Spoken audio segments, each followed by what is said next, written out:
Okay.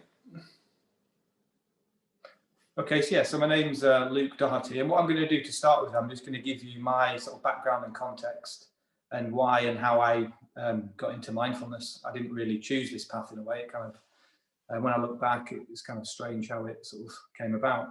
So once we've done that, we're going to go directly into a exercise where we can try and explore mindfulness experientially and really try and get you to connect to it with your specific sport. And then I'm going to give you a bit of a scientific overview of rationale about the implications of mindfulness, I think for sport and for general life. And then we're just going to do the fundamental mindfulness practice, which is about training your mind. You know, we've got a mind, we've got a body. We know as athletes that training the body is essential for elite performance, but the mind is also can be seen as a muscle in a way, and you can train it to become more focused, more present. And really have quite a lot of mastery over that. So I think that's what I want to leave you with, that real clear understanding of what it means to train your mind, the implications of that, and a sense of the benefits of that through doing the practice.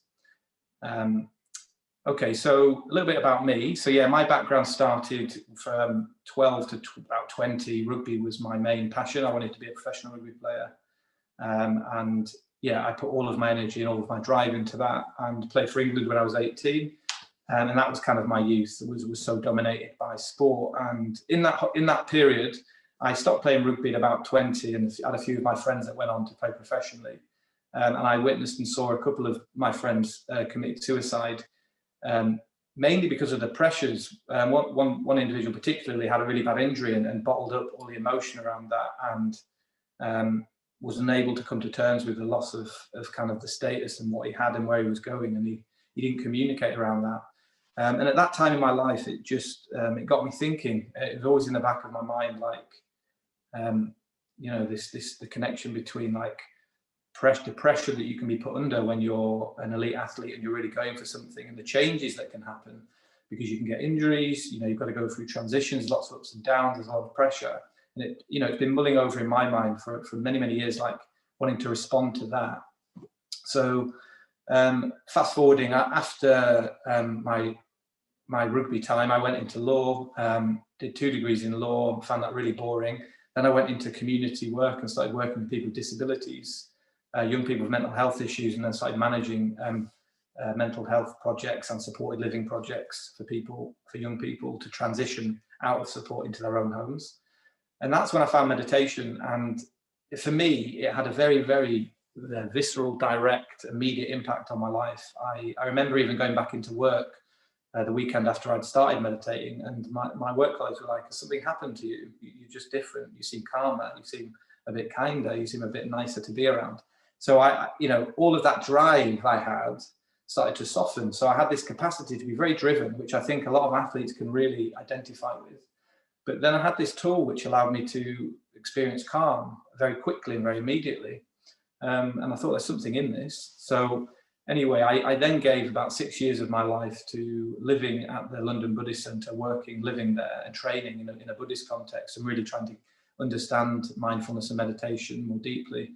And I was lucky to have maybe 3 or 4 years where I had 4 months of the year where I was away on retreats, either up mountains or in the countryside, learning about meditation and how to apply it and how to use different techniques. So I had a very immersive experience there. Maybe I thought I was a monk or some spiritual guru, but that wasn't the case. I realized, look, yeah, I've learned these techniques. I'm not a monk. I'm not, that's not where I'm heading. But I had a very strong urge to go back into the sports world, and just started seeing the connection between the power of how this impacted my life. I'd worked with many people with depression, addiction, and stress during that time at the Buddhist Centre, and seen it really transform other people's lives. But I thought that there's a real place for this in sport. And so then I started setting my own company up and started working with the Saracens Rugby Club and some of the England rugby team. And then I got taken on by Harlequins, and spent over 12 months now working with their players individually and as a team, and really exploring and seeing how mindfulness impacts them. And then Brentford Football Club as well, and working with their academy and their first team, and hopefully helping them transition to the Premiership next year is the goal for that. So yeah, and I work with quite a few individual athletes as well, and I also work with a lot of business leaders. So, athletes, business leaders, we're all human beings. I've seen how these techniques can help anybody. The final thing to say is my company is a social enterprise. So we've also got a community project, which is about helping young people at risk of getting involved in gang crime. And we've mixed mindfulness with boxing, and we run these programs. We're running them online at the moment, and we run them face to face in the boxing academy. We get young people meditating inside the boxing ring, and it's a way of making that accessible to them, particularly young people who don't want to sit still. I didn't want to sit still when I was 15, 16. So it's all about how to create a new image around looking after your mental well-being, with sport, in business, and in the community. Okay, so that's me, and that's my context. Just one note about performance and well-being. So I've called this performance and well-being, and I think the two are connected. So mindfulness, as I said earlier, can really help you tune your mind in and make, work with distractions and bring your energy to a focused place. And that is an incredibly important performance tool. Before you're about to perform, when you've got critical thoughts and judgments, having this ability to work with your mind in that way and what that can do to your energy and how you feel is a really important performance tool, which I think mindfulness offers. But also, I think it's a well-being tool, because when you learn to quieten your mind and bring focus, your body calms down and the tension releases in your body. And I'll talk a bit about the science around this later. Now, you can apply that to anything. If you're experiencing pressure in the build-up to your particular sporting endeavor, whether you've had a breakup with somebody, whether you're going through a difficult time at home, it doesn't matter. Wherever you're experiencing pressure in life, these techniques can be applied. And if you are managing your home life and your personal life, and can relieve that pressure if there's anything building up or anything happening, because we all go through changes and difficulties, it's going to enhance your performance, because you're going to have a clearer mindset. You're going to be able to hold whatever's going on, and you can have a really clear technique and way to do that. And you can also use it for any pressure that builds up specifically around your performance. So I see the two as just interconnected, and I don't separate the two. So if you're using mindfulness, you can apply it directly to your sport, but you apply it to anything in life where you're experiencing pressure. So that's why I just want to say something about those two. Why those two words? That's enough speaking for me to start with. We are now going to do a direct practice and see what this evokes, because I really want you to understand this as something immediate, direct, and something that you can actually feel has a benefit. And also, if it doesn't have a benefit, then that's fine. And I always say to people, don't take my word on this, just see if it works for you. It doesn't work for everybody. So what I'd like you to do is get comfortable, and we're going to start a practice. So if you've never meditated before, it doesn't matter. If you've meditated a lot before and you're advanced, it doesn't matter. This is a practice to connect you to what mindfulness is, and we'll see how it goes. So try not to have any expectations, just see what happens in this practice. The first thing I want you to do is close your eyes.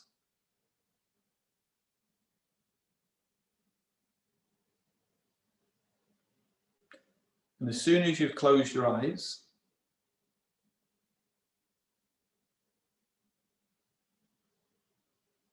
I'd like you to take 5 deeper breaths.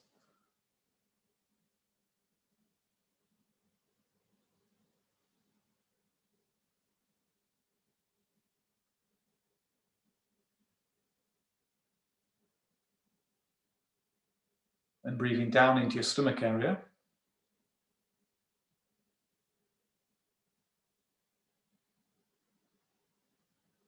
And then just start to move your awareness away from thoughts. Whatever you've done today, you might have had a busy day, you might have had a long to-do list of things to do. Whatever you've been doing, your mind will be in a particular state. It will be speedy, or it will be calm, or it'll be a mixture of both. So just acknowledging what your mind is doing, and then bring your awareness directly down to your stomach area. And just connect with the movements of the breath. And importantly, any sensations that you can feel. It doesn't matter if the sensations are calming or there's some tension there, just noticing what you directly feel in that part of the body.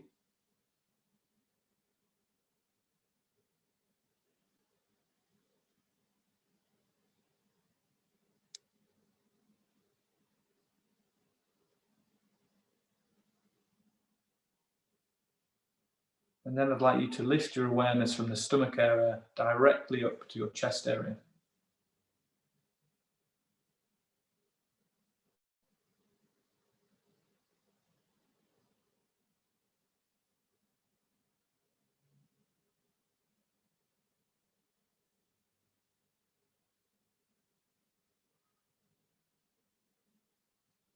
And again, notice the sensations, notice if there's any movement as you're breathing in and out.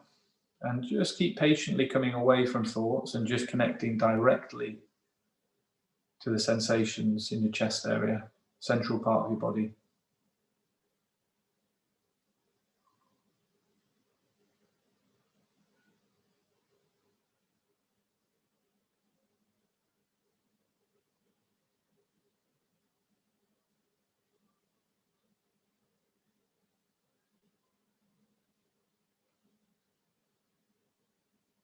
And then I've got something I'd like you to reflect on.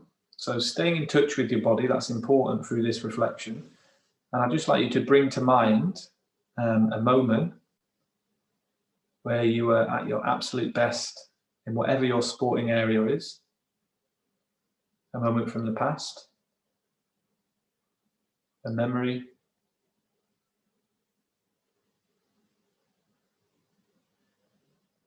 where you were at your absolute peak.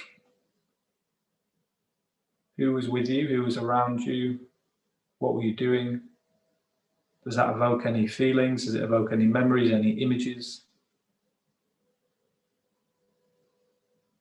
I'd just like you to hold that memory and that image and see how it affects you, see what happens. Become aware of that.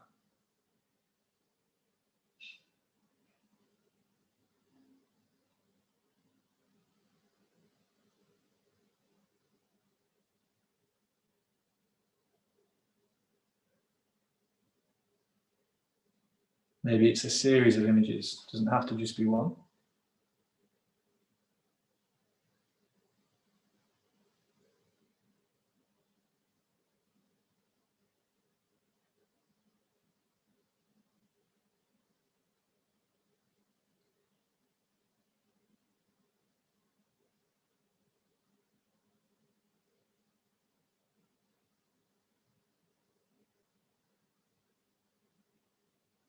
And just holding that for a few more seconds. And there's no right or wrong in this, it's just whatever your experience is, just acknowledging and noticing.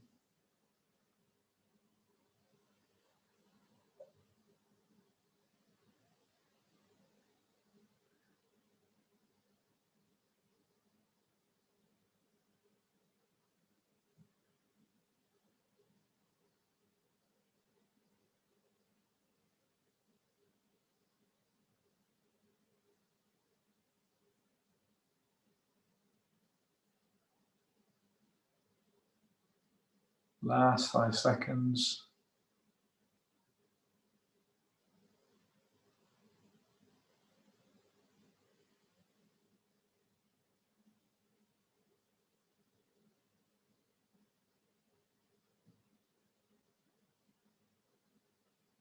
And then letting go of that and just now noticing the weight of your body, your feet, your legs, your hands.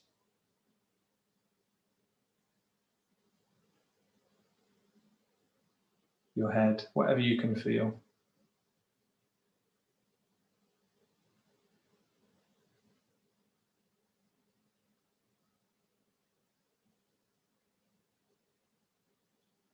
And then opening your eyes, bringing your awareness back to wherever you are.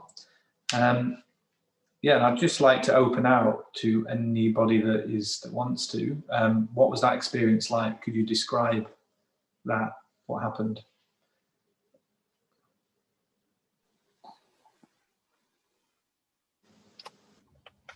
I personally didn't think I was very good. There were moments when I could do it, and then I'd remember things that I'd have to do, or things like a year ago that all of a sudden I'm like, oh shit, I've got to do that. No, I don't. That was I don't know why. Yeah, I find it hard to just stay in the moment. I mean, that's completely normal. Like, I mean, Harvard did a study recently that was 46.9% of the time our minds are wandering off and doing anything other than what we're actually doing. So it's a very gradual and slow process working with thoughts that want to pull us out into things that we've got to do, things we haven't done. So that's completely normal. How did it go when you brought the image to mind from a past memory? Did that have any impact? Yeah, it was cool. I guess I felt like just lighter, and I don't really know. But the moments when I did feel quite present, yeah, it's really good. It's something I definitely want to invest in more. What was the memory, if you don't mind me asking? Of when I was playing? Yeah. It was during a game, quite a big game, a big end game, when I just felt kind of, I guess with basketball it's quite a long game, 40 minutes, and I always tend to remember bad things throughout the game, and it was just a game when I didn't remember anything past and just thought, this is easy, kind of everything. You were completely absorbed in what you're doing, no thoughts, just... Yeah. Cool. All right, thanks for sharing that. Anybody else want to say anything? I think for me, because I've literally just finished training and headed off, so I've got a little bit of that going on still. Yeah. But as soon as I started thinking of the image, for me it was Paralympic final in Rio, and it was just like I could sense I was there. Like the hairs on the back of my neck stood up, the hairs on my legs, the hairs on the back of my hands. It felt quite like I was there again. So it was very, very good. And what was it like to be there? You described the experience in what was excited. Yeah. Also a bit nervous. At the time, it didn't quite go my way either. But the actual experience, it was like I was reliving it again. So, yeah. Cool. Thanks for sharing that. I'll offer out if any of the British Athletics Commission team want to say anything, you can. It's totally up to you.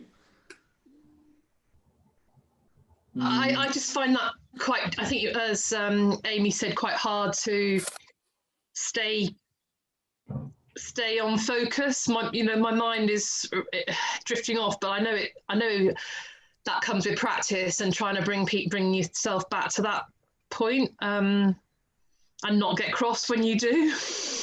Yeah. That's a really good point. And the not cross bit is really important, because in the definition of mindfulness, John Kabat-Zinn, who's the founder of this kind of this movement, if you like, he calls it non-judgmental awareness. So, even if you've been meditating for 20 years, you're still going to have to work with the fact that our minds are busy, our lives are busy. But I would say to you, judge how you feel at the end of any practice, because a lot of people, they say, oh, my mind was so busy. And I'd say, well, how do you feel right now? And they say, I feel calmer. So you don't underestimate, just coming back to your body in the present moment for just a few seconds and the mind wanders off. That's just part of the process. So I would just encourage you to be patient, and we are going to do one more meditation practice, and just see how you feel at the end of this session, and judge whether it's had an impact then, because it's important to be really, really patient with the busyness of all of our minds. So thanks for that. I think you also forget how hard it is to do something so simple. Oh yeah, this is profoundly simple but profoundly challenging, and that is it's that's totally true. I'll just give another moment in case anyone wants to say anything else, and then I'm gonna explain a little bit more. I think just for me, I just felt a little bit more aware of hearing things. Like I could hear the traffic going past a lot more when kind of sitting here at your desk. I don't really pay attention to anything like that. Just felt a little bit more aware. I found it quite easy to revert into kind of the when you was at your peak and things like that. But I did struggle a little bit to stay there. Then I was kind of off on tangents doing whatever, thinking else. So your sense is heightened a bit, and you. Yeah, that's cool. Okay, so the reason why I put that exercise in is because, the examples, just listening to you speaking, those examples of reflecting back onto a time where you're at your peak, from what I can tell from what both of you were saying, there are experiences where you weren't caught up in thoughts, you were kind of absorbed in what you're doing. Even if it didn't go exactly your own way, your energy, that tingles on the back of your neck, your hair standing on end, you're going back to something very important, where you weren't thinking about the everydayness, you weren't caught up in the kind of to-do list of things, you're kind of absorbed. And that is where mindfulness is trying to take you. we're trying to train the mind very patiently so we can have more of those absorbed experiences in life, whether it's your peak performance as an athlete, whether it's a conversation with somebody, where all of your energy is in one place. You're not thinking about the future and things you've got to do. You're not worrying about things you haven't done in the past. You've got this whole, you're very mindful, alert state of mind. That is the ideal, if you like. And as an athlete, the more you can train to bring that about, the better you're going to be the better you're going to perform, because you want more of those states of mind where you can click in and you're just there, you're present. So that's where mindfulness is trying to take you. And yeah, I felt quite energized by the descriptions, because it's like you can just sense when someone's in that state. And as human beings, you know, that's where, you know, there's a lot of happiness to be gained when you are in those very important, very meaningful states. You know, in sport, they call it in the zone, flow, these kinds of things. And mindfulness is a very, very direct way to train to bring that about. However, it's not easy. And we are in life, we've always got obstacles and things that make our minds spin out into judgments, into thoughts, into to-do lists. You know, responsibility brings more pressure. Sport is high. It's, you know, it's not easy. So that's the ideal, but mindfulness is giving you a direct training method and way to do that. And I want to tell you a little bit about the science before we move into the main sort of mindfulness exercise. And the two things I want to talk about, I just need to get my slides up. So just, I'm not going to use them with you. I'm just using them for my own prompts. So just chilling for a second.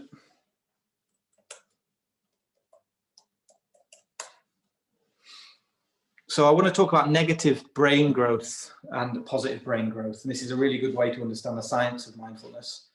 So I'm going to give you some scenarios that I'm sure you can relate to in your own way. So the first scenario is you perform poorly on a game or in training, or you've got an injury or something that's kind of preoccupying you, taking you away from what you want to do. You've not achieved some kind of goal that you wanted to achieve. You've had a bad game or a bad, I don't know what the shooting terminology is, a bad shoot. I don't know, you'll have to tell me. Bad shoot. Yeah, cool, thumbs up. So you get in that situation where you've underperformed in your own mind. And then what usually happens is the first thing is you get critical thoughts, judgments. That's the first thing that kicks in. So I'm sure you've all been in a situation, I certainly have, where you might get to the weekend or the evening, something hasn't gone the way you wanted it to go, and then the mind starts repetitively going around the scenario, what you could have done better, criticizing yourself, maybe criticizing other people. It's a very human and very annoying habit that we can all get into. It's not just around sport. Often if you have an argument with somebody, again, it's that same repetitive thing. Someone's not doing something the way that you want to do it or could do it better. It's the mind will lock in, and it's a very critical, annoying state of mind. So what happens with that is it triggers the sympathetic nervous system, which is about threat. So in that moment, when you've got those critical thoughts going, there's some kind of threat going on, there's a threat feeling, and that activates a nervous system, which brings about adrenaline, cortisol, and then your body starts to get tense and you get a bit wired up. So that's what's going on physically as a result of the mental kind of lock-in that happens when you're thinking critically. The heart race, the heartbeat increases, and you have physiological symptoms, and the body is not relaxed. And the important thing is with this, it also is building neuropathways that connect you to that state of mind. So you're building habits. Your mind is actually developing neuropathways that start connecting with that negative state. So that in itself is a very normal, very human. I certainly relate. I'm a mindfulness teacher for 10 years, but I get into this a lot. It's not like that disappears. Human beings are always going to have the sort of propensity to have that. But the interesting thing, it really affects your nervous system and your physical body. And for athletes, I think that's really important. If you can't find ways of balancing that, you are restricting your energy. So that is negative brain growth. You're actually growing negative pathways in your neurons that connect to your brain. And that is not, over time, that can sort of calcify and you can become quite rigid.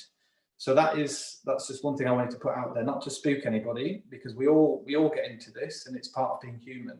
right? But there is also positive brain growth, and that is, I think, where mindfulness comes in. So in those moments when you're critical, when you're harsh, when these judgments come in, we're trying to become aware of that. We're trying to notice that. Just like in that meditation there, a lot of you were talking about noticing the mind wandering off. It's benign, kind of just wanders off. The training principle is, first of all, noticing that. The second point is being, what's the word? It's sort of compassionate with yourself and not giving yourself a hard time that our minds do that, because, you know, that's what they do. They always get caught up in thoughts and problem solving. And then the key is to come back to the body and the sensations that are in the body. And as you come back to the body in this way, you're activating a different nervous system. It's the parasympathetic nervous system, and that's the nervous system that's associated with calm. So you're moving away from being locked into thoughts, and you're directly noticing how your body feels. The body might feel a bit tense, but if you approach the sensations in the body, just like in that meditation, feel how you're feeling, notice, ground your awareness in the breath, in the body, you're activating a different response, a calming response where tension can release. And then you are, in a way, you're building different neuropaths in your brain. You could have something very difficult going on, but you can still activate your parasympathetic nervous system, which is going to calm that situation. And it's going to allow your body to slowly associate with calm and bring a more kind of grounded awareness. So the more you can train in that, and the more you can deepen your awareness in this way, when you are under pressure, when something hasn't gone right, you've got the ability to activate your nervous system, which will counterbalance that and bring calm. Now, through the 10 years I've been practicing mindfulness, I can't say that, one thing that I can say is my life hasn't become easier. It's as challenging as ever. However, when I am under pressure, I've got this trigger inside me that brings an immediate sense of calm. So like I can be going through a challenge, but there's a surrounding feeling of kind of calm and clarity. So it's not a quick fix to life. It's not a quick fix to any challenges that are going on. We're always going to experience challenges in different ways, but you can learn to bring a kind of calm into those challenges more deeply. And I think the more you can do that as athletes, when you're coming to those really important times, you've got this kind of switch inside you that's really able to kind of calm your nervous system, so you can just switch in. So that's the kind of a little bit of the, you know, it's not a very complex scientific phenomena in a way, but just to give you a sense of like what we're trying to do is develop positive brain growth in meditation and pathways that lead the parasympathetic nervous system to operate and sort of surround, become stronger in a way, become more associated. And because of technology and all of the complexities of modern life, I think it's really important that the parasympathetic nervous system, the calming nervous system, has airtime, because a lot of the time our awareness can get caught here with technology, responding to things quickly with the pressures of modern life. So that's the basic, a basic level of the science behind mindfulness. So now I want to do the fundamental training, which is the practice I really want you to go away with. And it's very, very simple. It's called a body scan meditation. This is the foundational mindfulness practice. And all we're going to do, I'm going to scan through the body with you and just invite you to become aware of different parts of the body. When the mind wanders off, you're very patiently coming back and noticing the body sensations. And let's just see what happens in this next sort of 10, 15 minutes or so. See what sort of transition you go through and see how you feel at the end. And then we'll debrief. So I'll just give you a moment to get comfortable.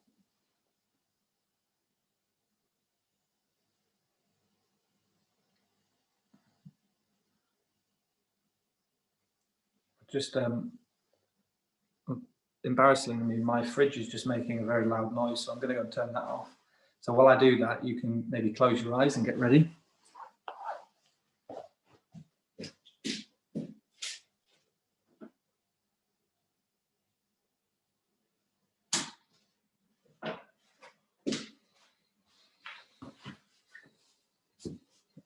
Okay, so if you're happy to close your eyes.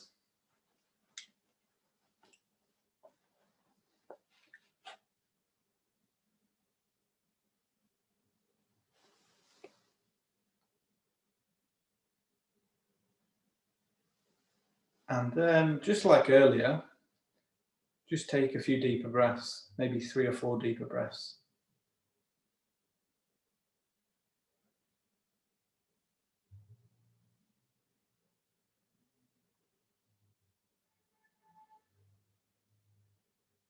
And as you're doing that, just setting 2 intentions. The first intention is to keep coming back to my guidance into the body sensations.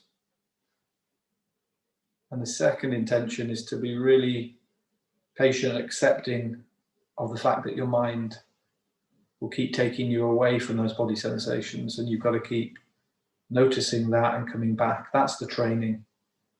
You know, when we're training physically, we do repetitions to build muscle mass.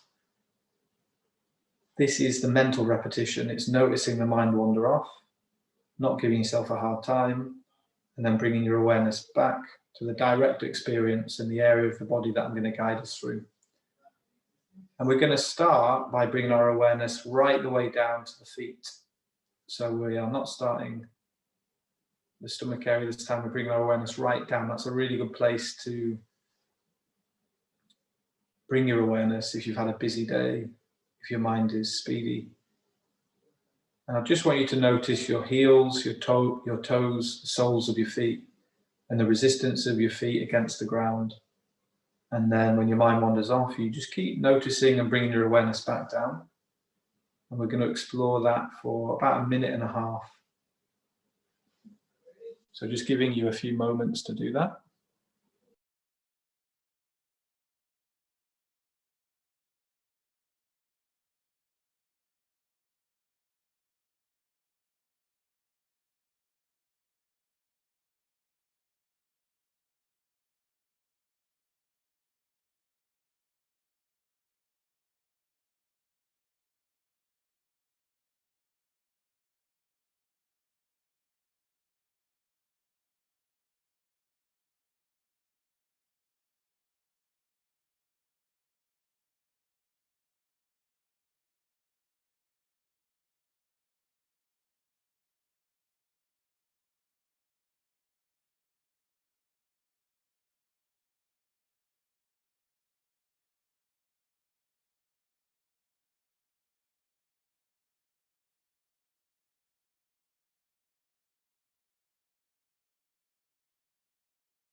And then from your feet, I'd like you to start broadening your awareness to move over your calves and behind your kneecaps. So you're just broadening your awareness.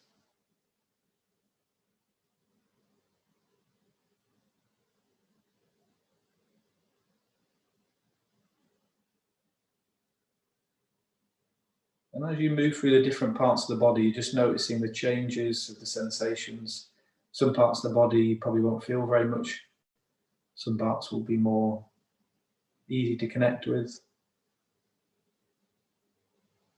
It doesn't matter if the sensations are subtle.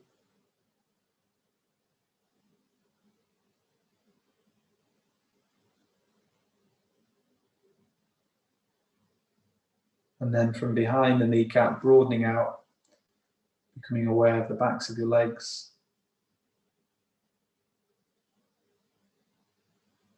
And allowing your body to be heavy.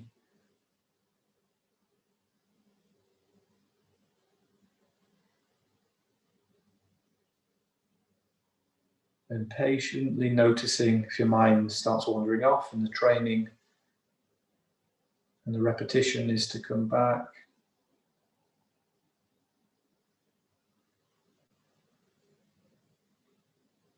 And from the backs of your legs, I want you to bring your awareness right the way to the base of your spine now.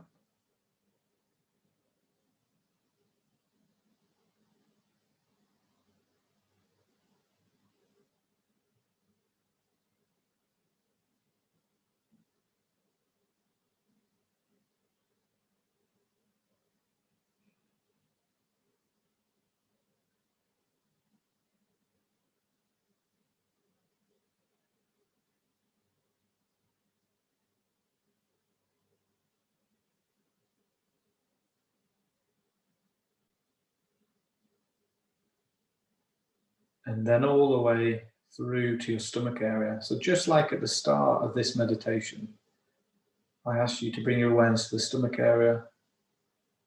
So bringing your awareness back to the stomach area now and just noticing the natural rhythm of your breath. You don't need to breathe in any particular way, just noticing how your breath is moving your body naturally.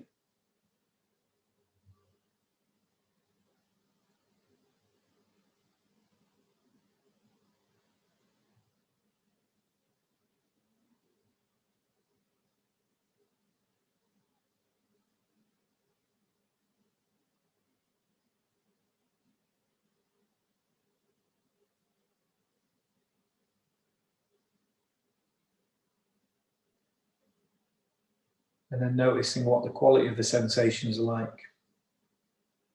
Be pleasant, unpleasant, somewhere in the middle, it doesn't matter.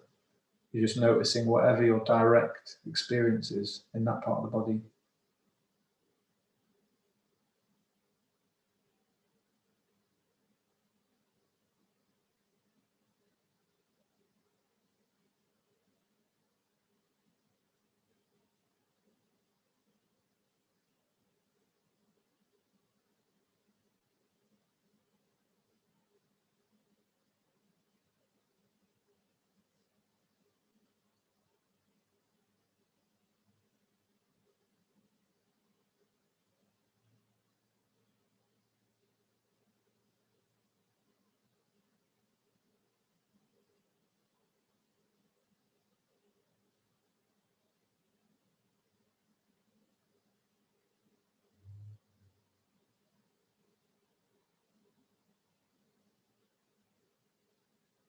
And then from your stomach area, we're just going to move our awareness directly up to the chest area as we move into the final stage of this practice. Still being patient with your mind.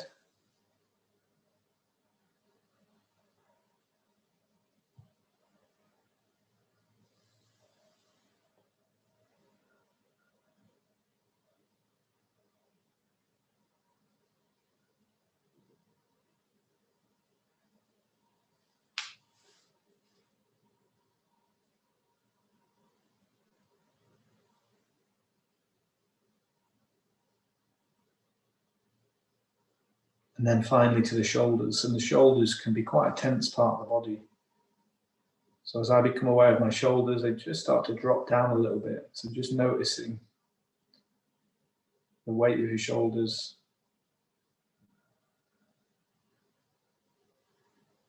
Noticing if they feel heavy, tense.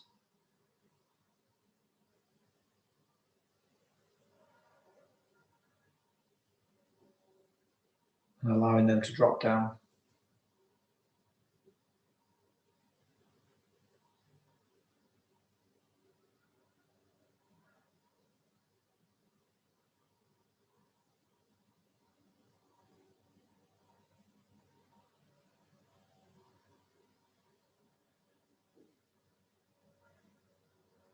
And there's a helicopter outside my window, so if that's coming through, just noticing that.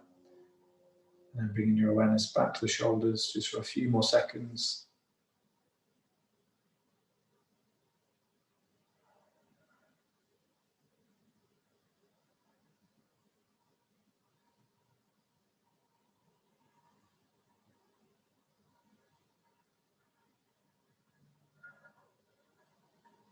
And then finally letting go of the meditation, letting go of trying to bring your awareness to any particular point in the body.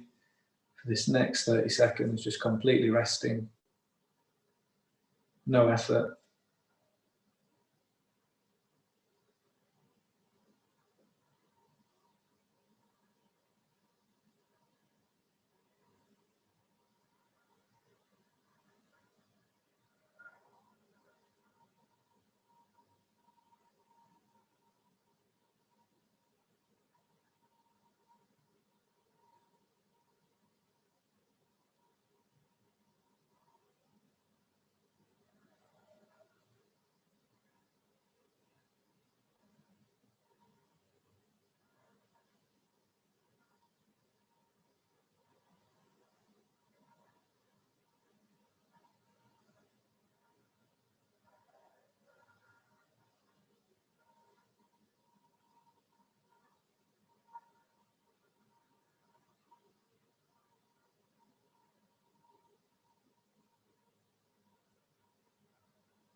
And when you're ready, opening your eyes, bringing your awareness back to your immediate environment.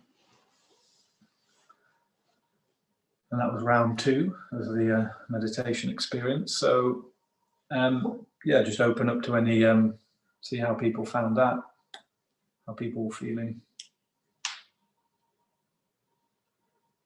If you want to speak, I'll just let you come off mute. If you don't want to, that's cool.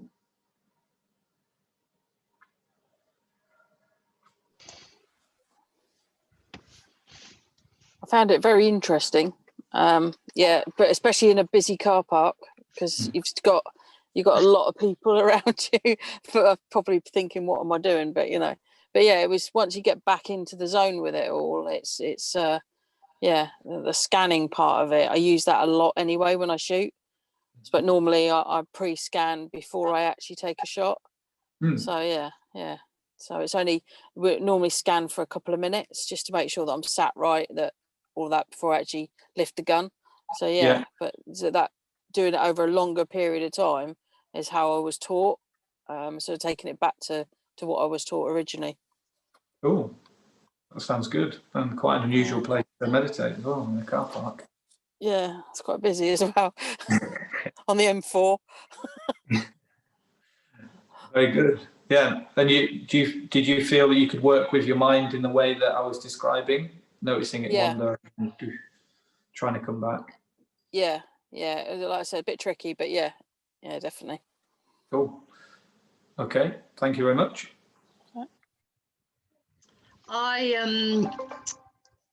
It was strange. There are bits of the body, I think those that are connected or some to the floor or the chair, that I could really concentrate on and think about and feel. But then there are bits of my body that I was thinking, so like my calves, so the bit between my knee and my ankle, like were nothing. There was nothing there, which was a really strange bit. Whereas the bottom of my spine, obviously I can feel on the chair, so it was easier to focus. But it made me realize how much is a massive disconnect between my knee and my ankle. Yeah. That's I think I said it at that point, like in the meditation, like, so it's how it is. Some parts of the body you'll connect to more easily, some you won't. And I think also that I certainly get this when I'm busy, like I end the day and I don't feel connected to my body. I've been so busy and active that actually the meditation is trying to always draw you back to your direct experience of your body. And that's why I think that the body scan is such a foundational practice, because it's rebalancing and it's literally asking you to do something that you would never really do very much in your daily life. So yeah, that's cool. And how do you feel now, Sam? I enjoy it. I think the other thing that doing this, I know it shouldn't make me sad, but it does make me sad that I don't know how long that was, but that most of us can't find that time during the day to do that, and and just to have that quiet time, you do feel better, massively better, for doing it. But how many of us can't spare that time? Yet we can sit on our phones for that time. But the other thing is, it feels like quite a long time. Yeah. Well, that was quite a long time, actually. It was about 15 minutes. That wasn't a short meditation. Particularly if you haven't done meditation before, that was substantial. And I will come on to that. I mean, I've just launched an app which I will give access to. Anyone on this call can have access to for free. And it does have 3-minute, I've got a series of 3-minute meditations on there, which I've developed with athletes specifically. So that's something that, this issue we've been talking about, like, how do you make meditation fit into the nooks and crannies when you are really busy? And I do think 3 minutes can make a big difference, actually. So there's some specific guided practices there, which you can all have access to. So I open up to anybody else who wants to say anything.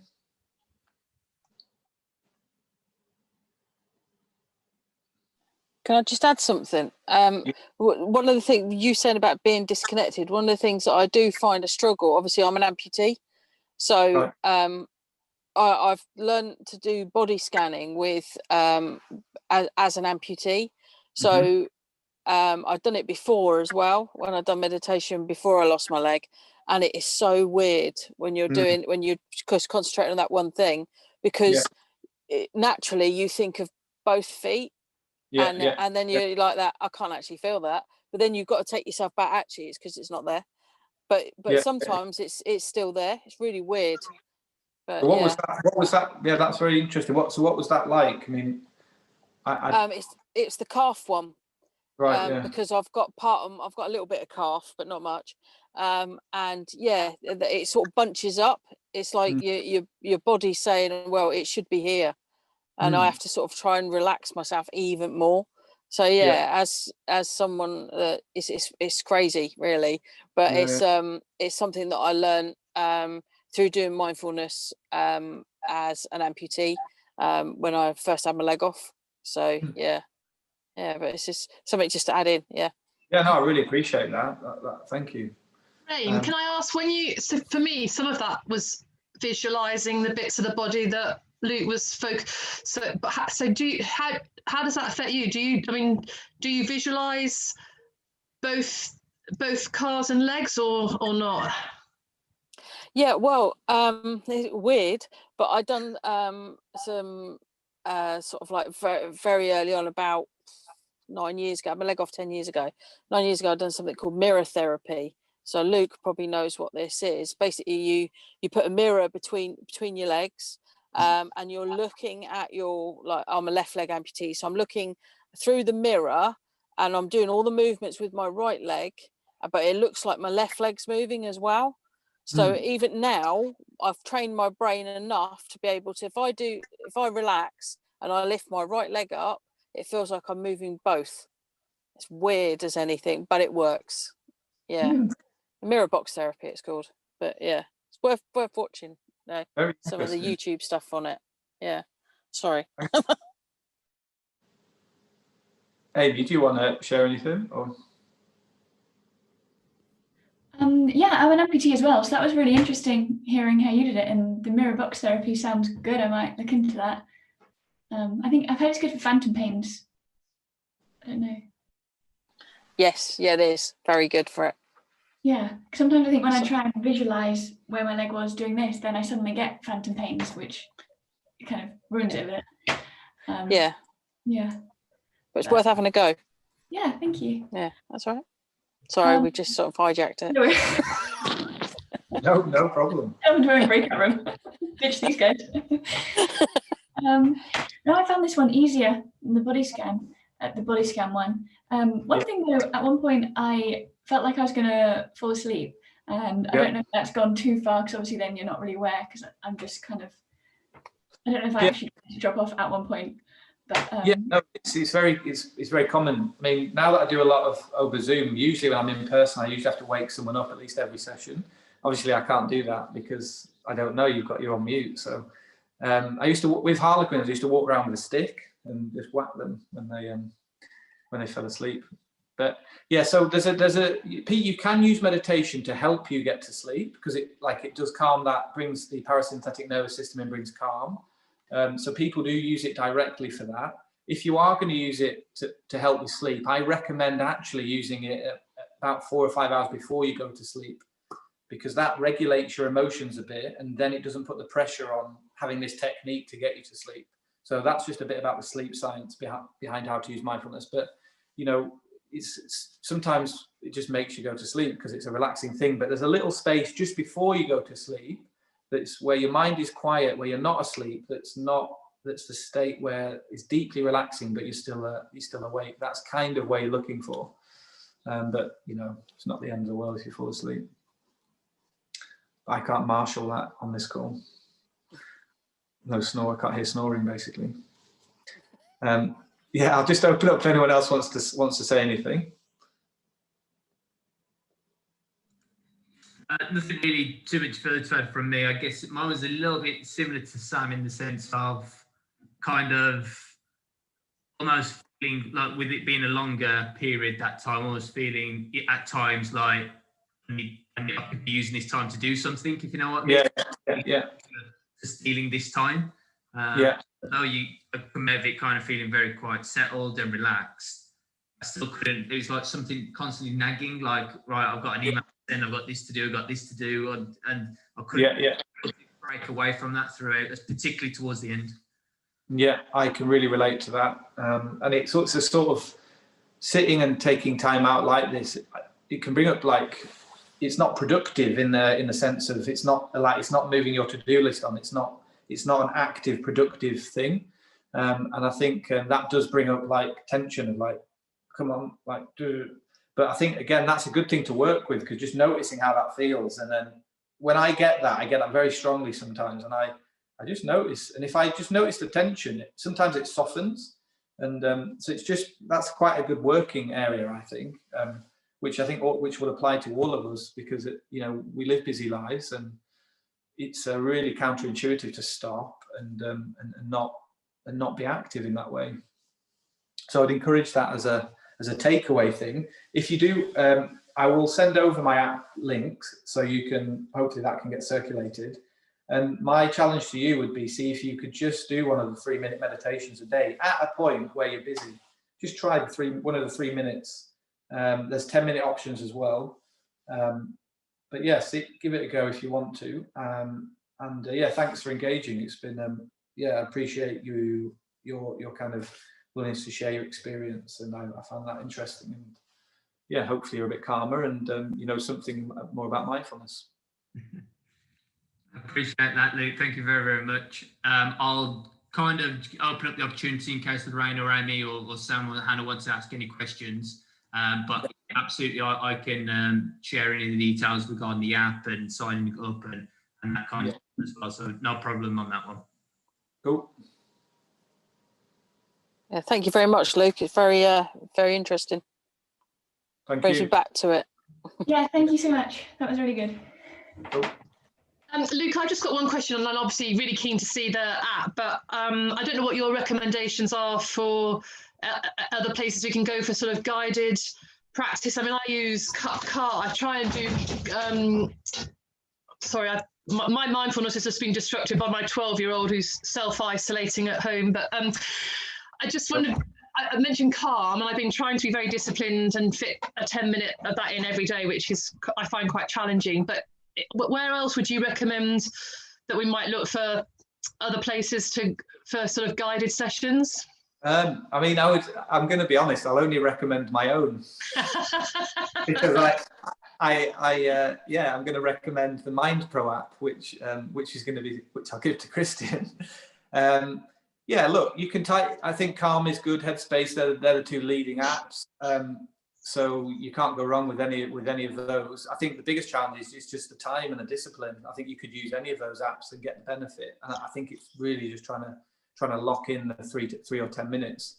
And is there another question I've got is, and I'm absolutely not in the league of athleticism like Ray and Amy or Christian were, and so I'm sort of a bit of an amateur sportswoman, but I enjoy riding my road bike.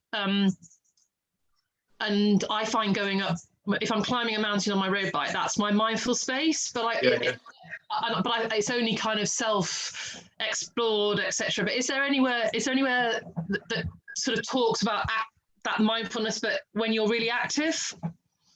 Yeah, well, in a way, a lot of people, I work with people who say that they get into the kind of mindful state when they're jogging, and I guess it's the same with the bike, because your body's fully engaged. It draws all your energy in, your thoughts quiet, and so in a way that's a great example. Mindfulness doesn't have to be a sitting still thing. It's anything that's absorbing you in your experience. It could be reading a book, it could be on a bike, it could be running. Meditation is helping you bring that about more and more, but it's not monopolized by meditation. I can't think there will be podcasts. Off the top of my mind, I can't think of any, but if you leave that with me, I'm sure I can get your email from Christian, or I might send you some recommendations, because that's an interesting area and totally valid. That is mindfulness practice from my perspective. Thank you, though. It's a great session. Thank you. Okay. All right. So have a good, it's Friday, isn't it? The week's gone so quick. I'll email you, Christian, with links and stuff.